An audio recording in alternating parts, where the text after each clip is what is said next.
In 1937, Americans desperately wanted to believe that the Great Depression was finally over. Despite lingering unemployment, there were hopeful signs. Stock prices were up and profits were rising. Oh, baby, what I couldn't do with plenty of money and you. This is One Man's Family. The most popular radio shows of the day depicted a world free of Depression's hardships. One Man's Family is dedicated to the mothers and fathers of the younger generation and to their bewildering offspring. One Man's Family, the ideal bourgeois family that we would have loved to have been. I think we all had a character in there that we related to very strongly. It was a family, a very rich San Francisco family, and there was Father Barber and Mother Barber. It represented everything that we didn't have, that we weren't. It represented an ideal, a dream. In 1937, the American dream of prosperity and security for all seemed within reach. Nowhere did that dream appear more possible than in the American West. There, New Deal projects had helped bring recovery and the promise of a better future. A lot of worthwhile things were done. Bridges were built, and buildings were built, and roads were built, and it was a time of expansion. Roll on, Columbia, roll on. Roll on, Columbia, roll on. Your power is turning our darkness to dawn. Roll on, Columbia, roll on. On the Columbia River in Oregon, one of the largest New Deal projects was nearing completion. Bonneville Dam was designed to bring power to the homes and factories of the Pacific Northwest and develop the economy of the region. It represented hope not merely for an immediate job, although that was very important because they were paying skilled carpenters 50 cents an hour, but it represented the prospect of electrifying the whole Northwest. Forest Grove homes get enough extra Bonneville power to wash and iron all the family clothes, keep the rugs and drapes spick and span, cook the breakfast waffles, an electric home with more leisure and better living. On a Western tour, President Franklin Roosevelt stopped to dedicate the $45 million dam.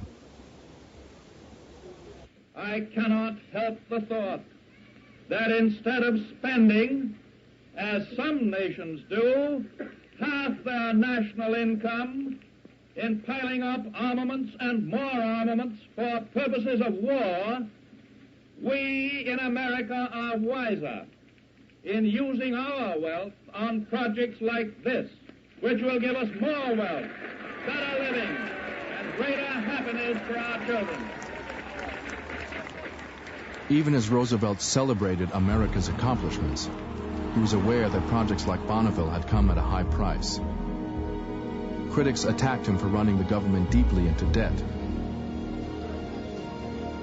In 1937, with the economy showing signs of recovery, the president saw his chance to reduce the debt by cutting federal spending. FDR was paring the budget, paring relief, paring works programs, all of the things that were essential parts of the New Deal, because he was afraid that he would be hung up politically by his opposition on having spent so much money. Protesters marched in New York and Washington when the president cut employment in half on his largest work relief program, the Works Progress Administration. The WPA had made a lot of cuts, and those who weren't on WPA had no jobs. They became jobless again, and they faced that problem of making enough money to pay their rent. There was always the cloud that you might be laid off, and there were always rumors that next week or next month there would be cuts, and you'd never know if it would be you or not. Millions of Americans once again had no money. Throughout the autumn, sales and manufacturing dropped. On October 19th, 8 years after the crash of 1929, the stock market crashed again. The economy began a precipitous downward slide. Reporters and political opponents called this new decline the Roosevelt Recession.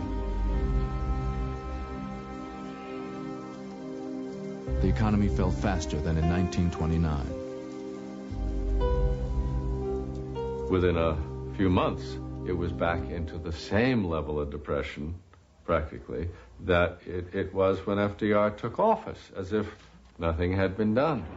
We were very poor, and we didn't experience depression being over at all in 1937. It was still a time of great hardship for our family. By early 1938, close to 20% of all workers were unemployed. Many Americans were once more near starvation. A Nazi newspaper in Germany reported that the American democracy could not feed its people. We thought there'd never be any change. You know, it had been for almost 10 years of depression, and it seemed to get worse every year. I remember just moving all the time. We moved. He's a little child. I remember we'd load up and load what we had up, like the tent, or sometimes it was a mattress or whatever we had, and we loaded that up and went to the next camp. But I can remember that being really young, and I remember thinking, we're not going to be here very long, so we're going to go on down the road.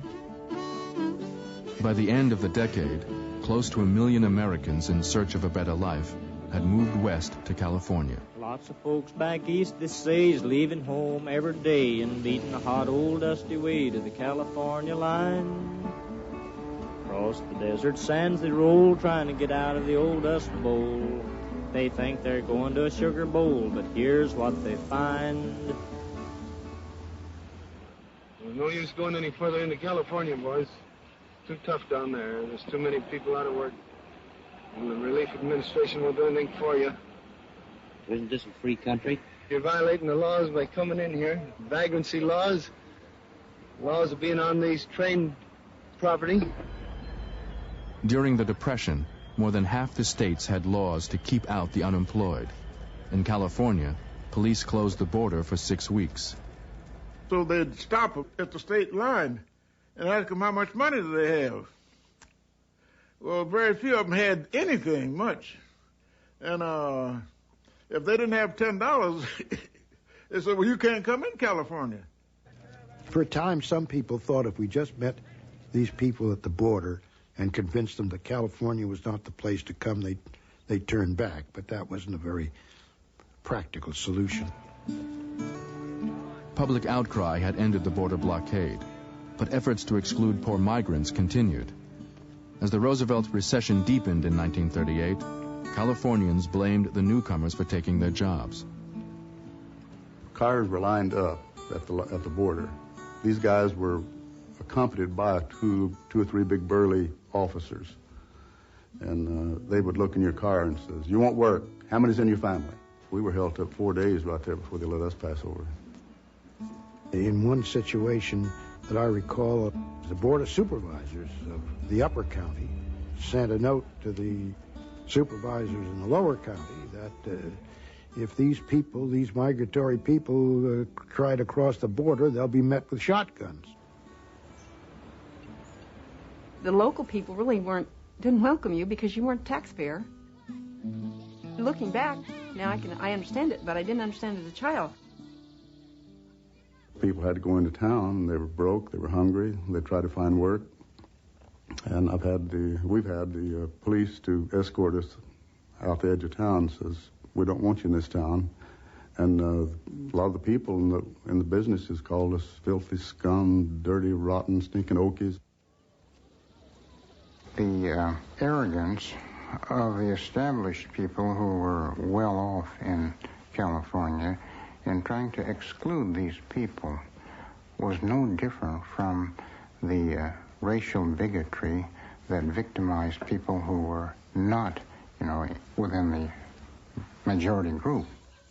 California had a long history of discrimination. It was illegal for Japanese immigrants to own land. Filipino, Chinese, and Mexican immigrants also faced discrimination from those who feared they would take jobs away from whites.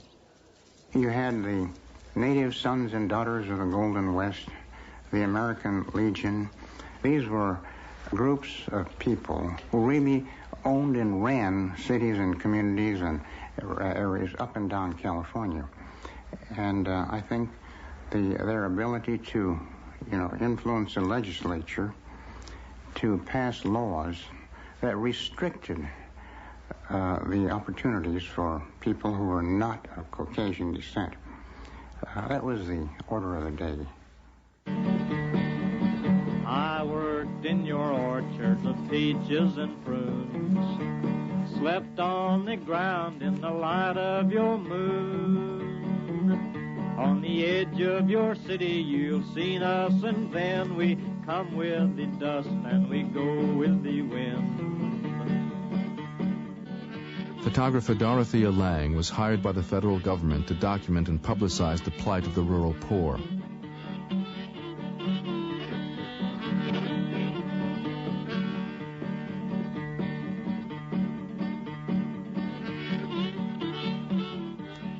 On assignment in California, Lange passed a roadside camp of more than 1,000 homeless men, women, and children.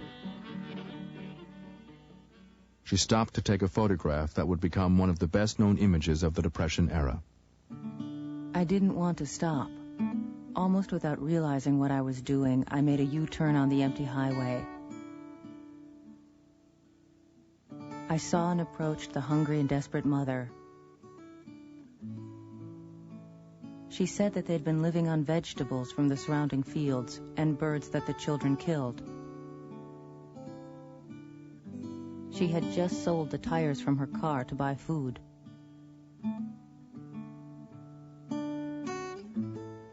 There she sat in that lean-to tent with her children huddled around her and seemed to know that my picture might help her, so she helped me. There was a sort of equality about it. My mother was a strong lady, a very proud lady. She believed in you work for what you get. You're not going to get something for nothing. And always be honest. And she loved us children very much.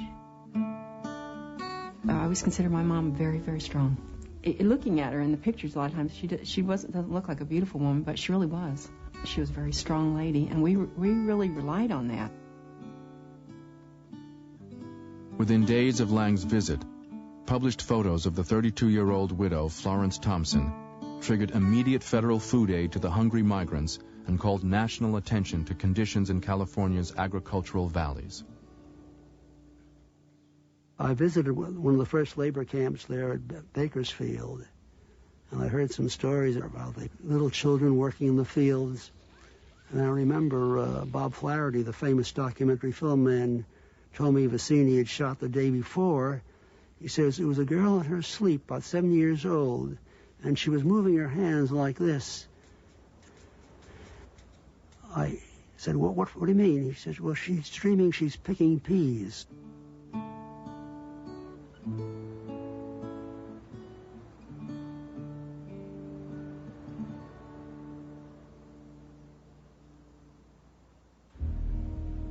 In Washington, Roosevelt was still struggling with the disastrous recession and was undecided about how to improve conditions for the nation's poor. In early 1938, unemployment continued to rise and the stock market again dropped sharply. The president could postpone action no longer. He proposed an emergency spending program of $5 billion, an amount equal to more than half of that year's federal budget. In recommending this program, I am thinking about democracy. Democracy has disappeared in several other great nations, not because the people of those nations disliked democracy, but because they had grown tired of unemployment and insecurity.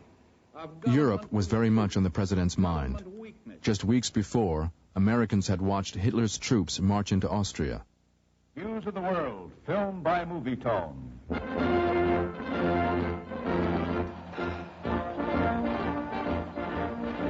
alarm at the peril of war. What will come next? Czechoslovakia? 6 months later, Hitler addressed the annual Nazi Party rally in Nuremberg. He threatened to use military force to end what he called the oppression of the Sudeten Germans living in Czechoslovakia. We began to have broadcasts of Hitler, his crazy, wild rantings. It was very frightening, very confusing to me at that age. We remained glued to the radio. I had a friend over in Oakland. He's a physician. Every night we'd go someplace and turn on the radio in his car, and we'd listen to what was happening over in Europe. On the brink of war, France and England undertook urgent negotiations with Germany and Italy. In late September 1938, the four countries signed the Munich Pact. After promising he had no further territorial demands in Europe, Hitler gained control of the Sudetenland in Czechoslovakia. We regard the agreement signed last night and the Anglo-German naval agreement as symbolic of the desire of our two peoples never to go to war with one another again. Cheers for Chamberlain. Cheers for his tact. Prime Minister Chamberlain told the world he had achieved peace for our time, and Americans wanted to believe him. In that winter of 1939, Americans awaited the opening of two World's Fairs focused on peace.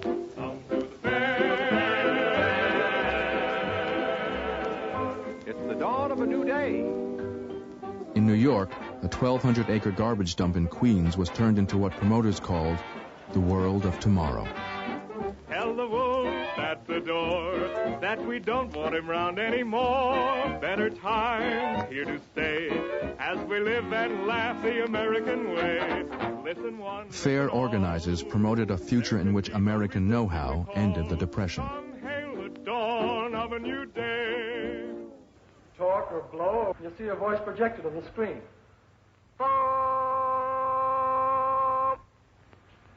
Tell me, Jim, do you honestly believe that industry can make enough jobs in the future to take care of the young people that are coming along?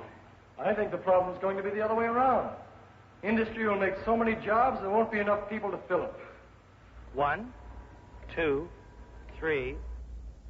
She's splashing so hard it's getting all over me, and it's a little dangerous to attempt to give a blow-by-blow account of what's going on in that dishpan. That water in the pan is an awful messy-looking sight, folks. I wish you could see it. Too late. There's the last drop of water, folks. The contest is over in exactly 7 minutes and 58 seconds. In that time, Mrs. Modern has washed 50 dishes and 40 pieces of silverware.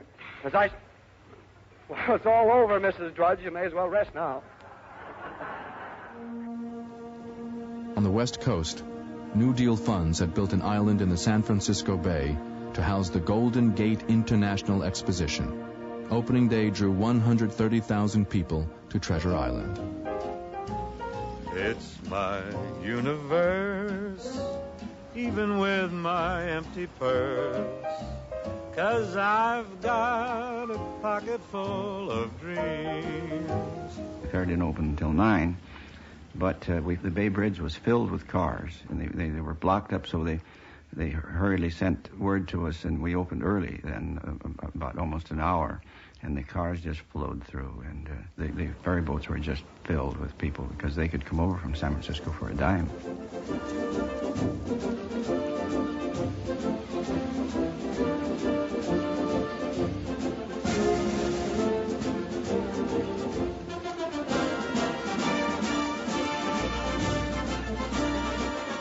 President Roosevelt opened the San Francisco Fair by radio.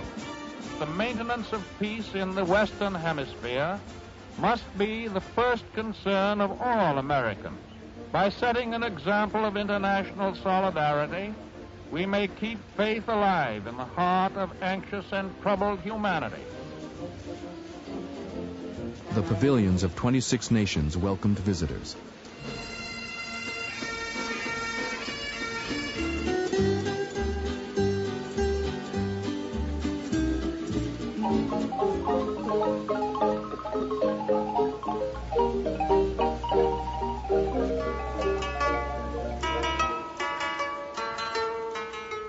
pavilion that we kind of enjoyed was the French pavilion, and we enjoyed going there to eat lunch, and especially the waitresses. They wore these real petite outfits, and the fellows all used to enjoy that. Oh, the fair was wonderful. It was just a lot of fun. Kind of got you away from the Depression. I didn't go as many times as I wanted to because I didn't have the money. I mean, the fair was in 1939, which to me was the height of the Depression. My older brother Eddie and I saved our money, and we took the ferry from Vallejo to Treasure Island. And it was a magic place. Saw myself on television for the first time. That was to be the world of tomorrow.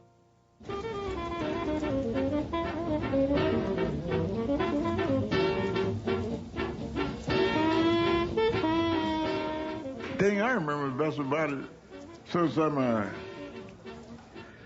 jazz fan and used to play saxophone, was when they brought Benny Goodman and Count Basie out there in the bands. I went over there to hear that. And I enjoyed watching the Jitterbugs caper out there. I couldn't jitterbug very well myself, but I like to see the good ones dance.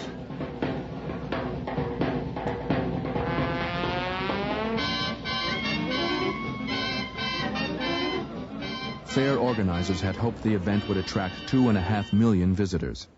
Fewer than half that number showed up. With unemployment in California still close to 14%, the exposition had lost more than $4 million by the end of its first season. I didn't go to the San Francisco Fair. We couldn't afford it. And I remember being very much aware that the fair was there and being very unhappy that I couldn't go. And my younger sister couldn't go. So, no, there was some bitterness about not being able to go to the fair. In the world beyond Treasure Island, more than 9 million Americans were still unemployed. One survey showed that each month some 6,000 poor migrants came to California in search of work. In the spring of 1939, John Steinbeck's best-selling novel, The Grapes of Wrath, followed the journey of the Joad family from Oklahoma to California.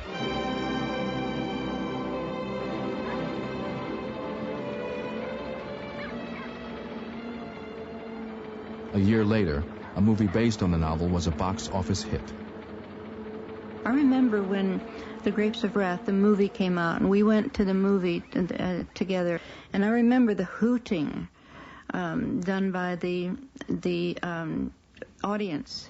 And we were so indignant, so terribly indignant over that, because these were farmers' kids, ranchers' kids, and they were not deprived, and so they were making fun of the Joad family, and I think we felt a real kinship with the Joad family.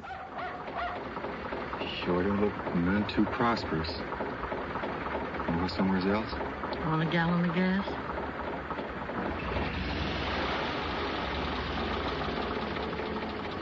The Grapes of Wrath opened in the midst of a national debate about what, if anything, should be done for the real-life Joads searching for work in California.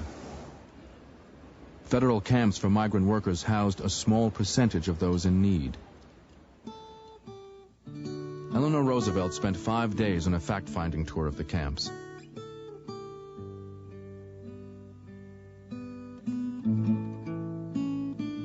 When she returned to Washington, she presented her findings to a congressional committee.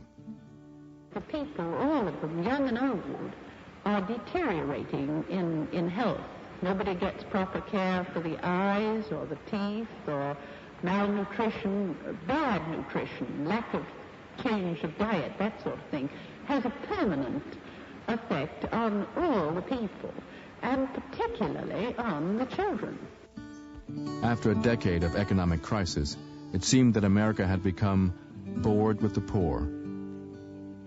Many were beginning to accept high unemployment as a continuing fact of American life.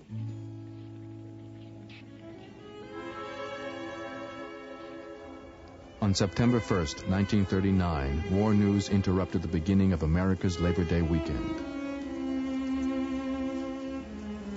Adolf Hitler's all-out attack on Poland makes the long-dreaded European war a certainty. In violation of Hitler's personal guarantees, Germany had invaded Poland. Appeasement had failed. 2 days later, France and England declared war on Germany. The Second World War had begun. And now, ladies and gentlemen, the President of the United States. This nation will remain a neutral nation, but I cannot ask that every American remain neutral in thought as well. Even a neutral cannot be asked to close his mind or to close his conscience. I hope the United States will keep out of this war as long as it remains within my power to prevent.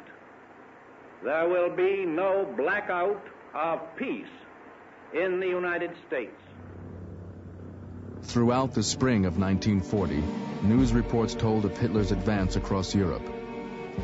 His troops overran Denmark in a matter of hours, Norway in a few weeks, Holland in 5 days, and Belgium in 18. Americans learned a new German word, blitzkrieg. It meant lightning war. The Nazis are marching ahead at the fastest speed a conquering army has moved in all history. All roads in France are choked with... Good evening, everybody. Tonight, it seems clearly apparent that the first great phase of the war in the West has been won by Germany. For the first time, America started to wake up to realize that they had to face dictatorships, not only in Germany, but in Italy and in Japan, that might threaten to take over the rest of the world, and would we be next? When the San Francisco Fair reopened for its second season, Hitler's armies were pushing through the valley of the Somme toward Paris. You could tell that things were going to change. One by one, the big pavilions that was open from Europe closed. The French, the Swedish, the European pavilions closed because of the war. We had a lot of people that were employed that were refugees from the countries that were being overrun. Their parents were in the center of the turmoil. They didn't know of how they were going to make out and things like that. In Asia, Japan's aggression kept pace with Germany's. By 1940, invading Japanese troops controlled the coastal areas and major cities of China. Reports of Japan's brutality toward Chinese civilians hardened anti-Japanese sentiment in America. At the time, my boyfriend was in the Merchant Marine, and he told me about how the United States was selling scrap metal to Japan. He said it's going to come back as bombs. I think there was a great deal of anxiety that, my God, what's going to happen if and when the war comes? We were being attacked in the mainstream media with people who were writing about the yellow peril, the threat to the safety of the Republic. We were not Japanese Americans, we just simply were Japanese.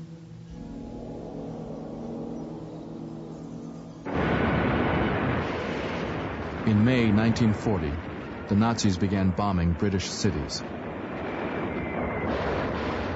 Prime Minister Winston Churchill sent a letter to Roosevelt warning of a Nazified Europe if England did not get assistance. This is London.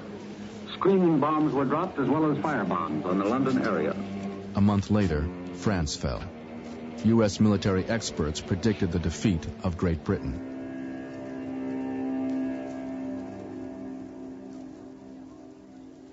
Anxious British parents sent their children to the United States for safety. Hello, London. Some of those youngsters you sent over want to talk to you. We're all in fine sun and fine fettle. Good. And no bombs? Oh, we have them every day. That's nothing. Well, thumbs up will always be in England. Oh, yeah, just nice. Somewhere in there, it was becoming more and more what could be termed, I guess, a people's war, a war in which people had a stake, a war in which it was really between democracy with all its faults and fascism, which was total repression. I don't think the president believed that the Nazis would invade the U.S., but he was worried about the destruction of Great Britain, about the destruction of the Western world and everything it stood for. Roosevelt's efforts to aid Great Britain met with strong opposition. World War I had ended just 20 years earlier. Americans still haunted by that war opposed involvement in another European conflict. People really thought that it was possible not to go. It wasn't just tiny little sections of people who felt that way. There was a dominant feeling that against going into the war. Where is freedom if 4/5 of a nation can be carried to war against its will? The aviator and American hero Charles Lindbergh was a leader in the isolationist movement. He and the more than 250,000 other members of the America First Committee believed that staying out of the European war was the only way to preserve American democracy. It is now obvious that England is losing the war, and I have been forced to the conclusion that we cannot win this war for England regardless of how much assistance we send. It was a difficult time for the president, and of course the president had to say, there will not be any foreign wars. But he interpreted this to mean, this is not a foreign war for us. This is a war for the survival of democracy, or the democracies. And we are involved.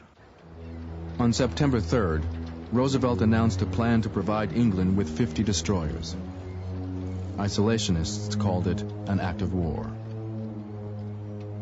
2 weeks later, the president signed a bill authorizing the nation's first peacetime military draft. 14 million men registered on the first day. With the nation still struggling with high unemployment, the draft provided much-needed work.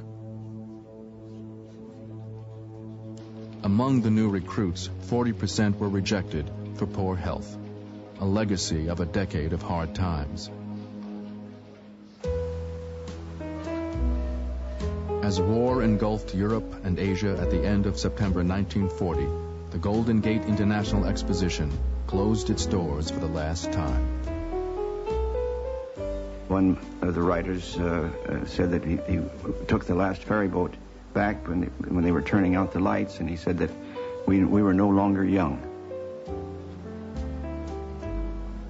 Our youth had vanished with the closing of those lights.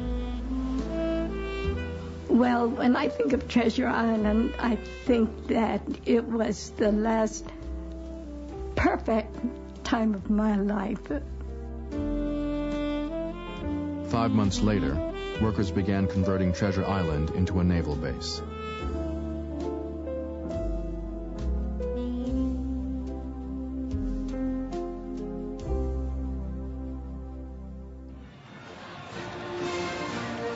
In the fall of 1940, as the nation edged toward war, Roosevelt was re-elected to an unprecedented third term. Americans had chosen a proven leader for the uncertain times ahead. Never before, since Jamestown and Plymouth Rock, has our American civilization been in such danger as now. The people of Europe who are defending themselves do not ask us to do their fighting. They ask us for the implements of war. We must be the great arsenal of democracy. For us, this is an emergency as serious as war itself. That night, telegrams supporting the president flooded the White House. 3 months later, Congress authorized $7 billion in military aid to England.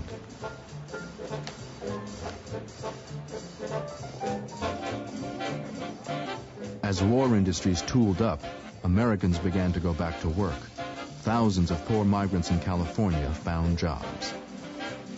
It changed, you might say, overnight. They just all took off. Either they went into the military or the shipyard or the aircraft factories. I'd come out of the field working for 20 cents an hour And the union wage was 86 cents an hour for labor. I was in tall cotton then, boy. That's more money than I ever saw in my life.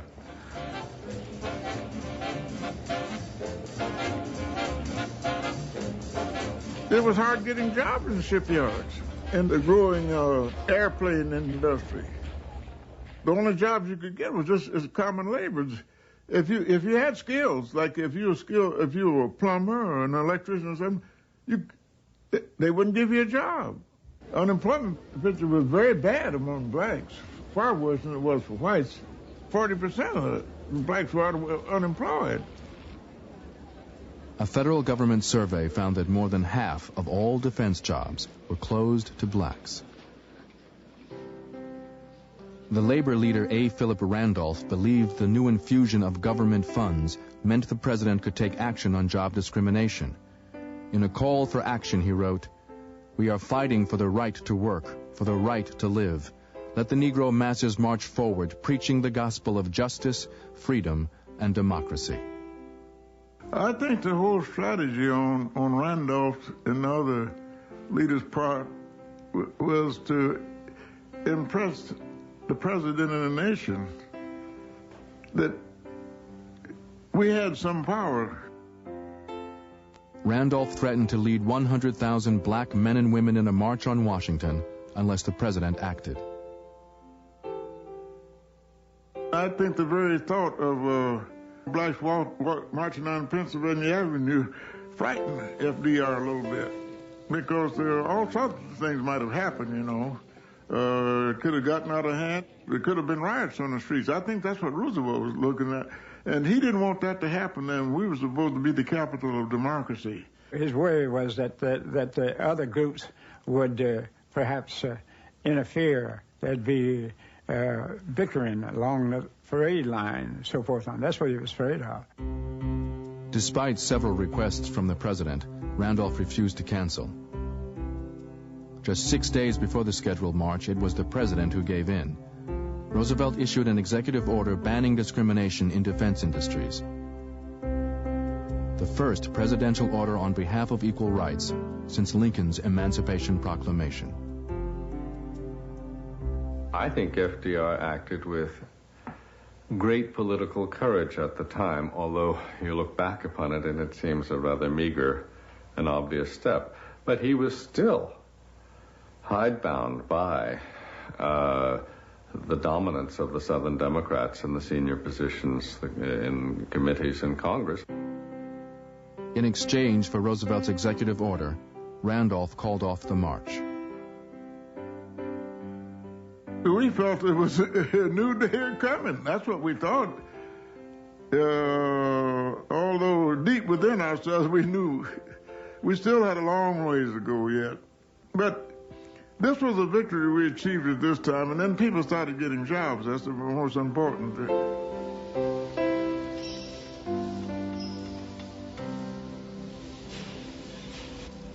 We interrupt this program to bring you a special news bulletin. The Japanese have attacked Pearl Harbor, Hawaii, by air, President Roosevelt has just announced.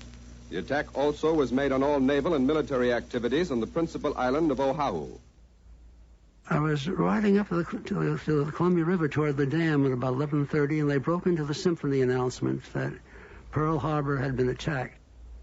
That night, we mobilized our staff, and we all went out with shotguns and rifles to guard the transmission line crossings, because we were afraid the Japanese would try to blow them up to disrupt the power to the aluminum companies and the chemical companies that were vital to our war effort. General Watson came out. He says, Mr. President, they got the whole goddamn Navy. What in the hell are we going to do now? The president was, he was in a heavel. He had his head in his hand, and he was saying, oh, my God, how did it happen? How did it happen? December 7th, 1941, a date which will live in infamy. We never turned the radio on, so we knew nothing about it. until there was a knock on the door, and our neighbor, Mrs. Bowman, had run over in great distress, and she just yelled, "The Japs have bombed Pearl Harbor." Well, our hearts went through our boots because my brother was supposed to be in Pearl Harbor. And then the reports came that they'd bombed everything there, and 5 ships were sunk, and it got worse and worse and worse. The first thing that hit me was the newspaper. It says Pearl Harbor bombed, and Jap bombers bombed Pearl Harbor. And I had the funniest feeling all of a sudden. I felt like everybody and their uncle was looking at me. So I hurried home, and when I got to Japantown, the place looked as though it was deserted. I could see extra police cars in the area, and suddenly I began to see FBI agents, and had a completely different feeling all of a sudden. I suddenly felt insecure. I remember being approached by 2 gentlemen from the Federal Bureau of Investigation who said they had a presidential warrant for my arrest, and I must come along with them. As well, I want to call my lawyer. No time for that. I want to call my wife. She was 9 months pregnant. I was in for 11 days and nights. My wife thought I was dead. America was at war on 2 fronts. 3 days after the Japanese attack, Germany and Italy had declared war on the United States.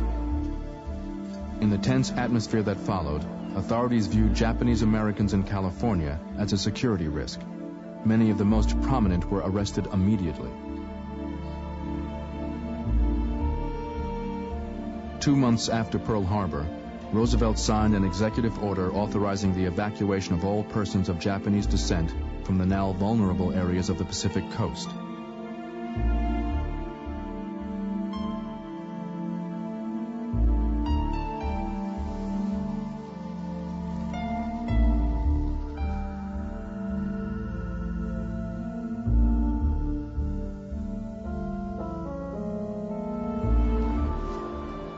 More than 100,000 men, women, and children, 2/3 of them American citizens, were taken to government relocation camps.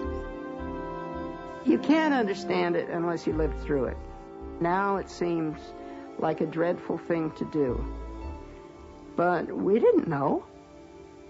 I mean, all of a sudden this attack had come. We didn't know. It was obvious that somebody was telling them where the warships were. Well, I wrote editorials about that, and I was indignant. I didn't like it. I felt they did it to the Japanese because they weren't white. And I also mentioned in my editorials that there were a lot of Germans, and Italians here. I said they weren't interning them. I remember a Japanese-American friend of mine having a farewell party at her house. I remember weeping in saying goodbye, and we were all very sad, but nobody protested. Very few people anywhere protested, and I guess it was because we thought it was important to the war effort or to unity on the home front. I was at the YMCA in Japantown the day that most of them were evacuated. And here are these people carrying bags, things wrapped up, say, in a blanket. That was all they were taking, what they could carry. And it was a perfectly awful thing to look at. Just perfectly awful.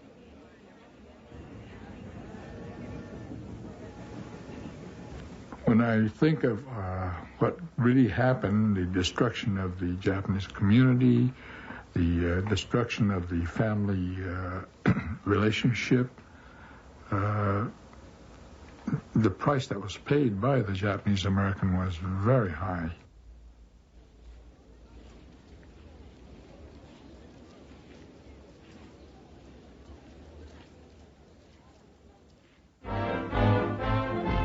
As America went to war, government propaganda posters and films used racial caricatures of the enemy to mobilize the nation. Soldiers free of industry, ourselves to victory. Day and night in the cause of right, we will work, work, work till we've won. Side by side for America. Tanks, we'll keep them rolling. Planes, we'll keep them flying. Guns, guns, guns, guns, keep them shooting. Give them hell. California received more defense dollars than any other state.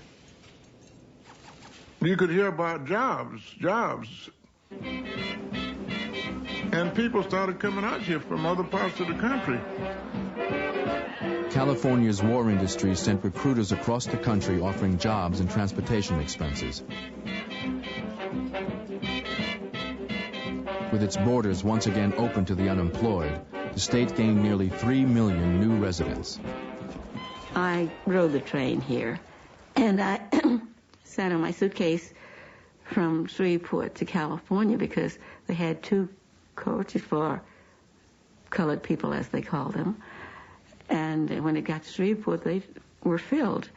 So I sat on my suitcase all the way for 3 days to get to Marin City.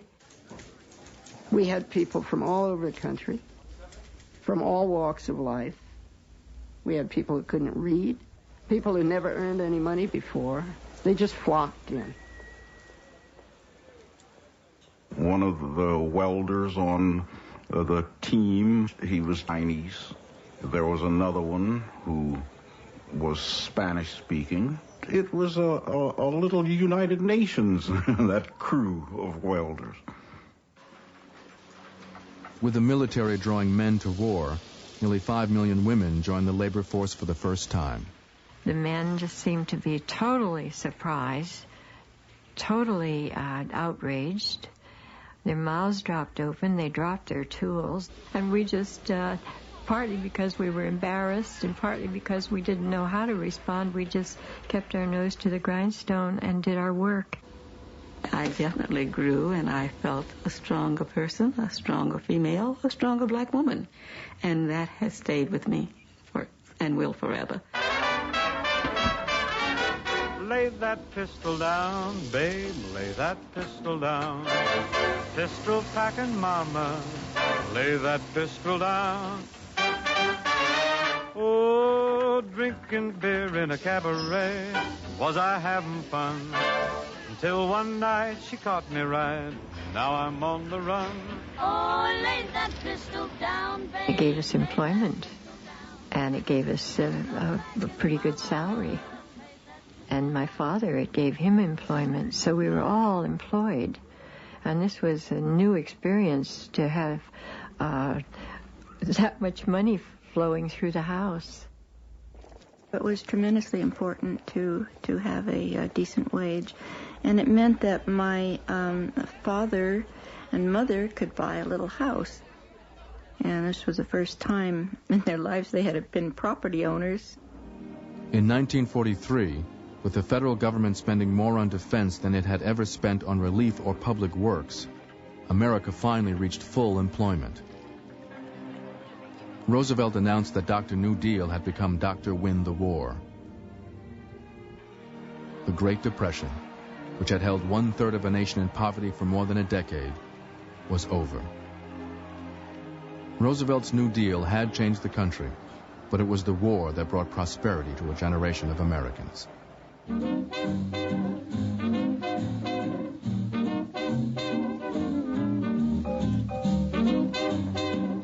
They were our parents and our grandparents, our aunts and uncles.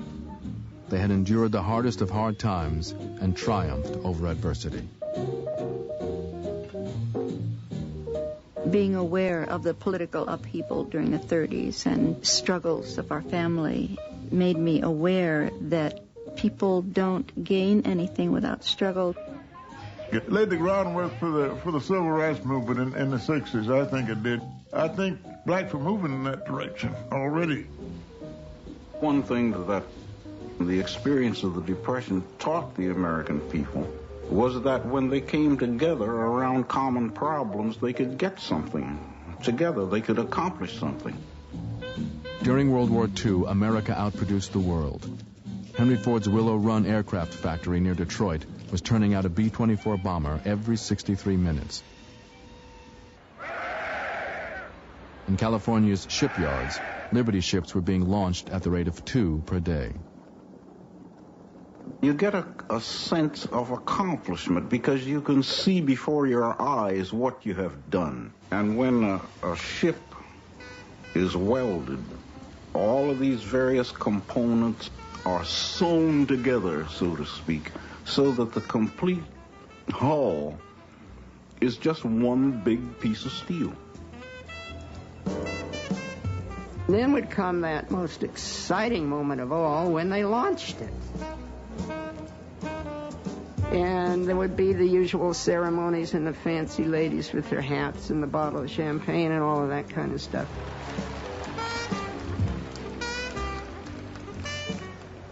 And you never knew what exact moment it was going to go. And all of a sudden, there'd be a big shudder. And then she'd sail down the ways and out into the bay. Once I built a tower to the sun, brick and rivet and lime. Once I built a tower, now it's done. Brother, can you spare a dime? Brother, can you spare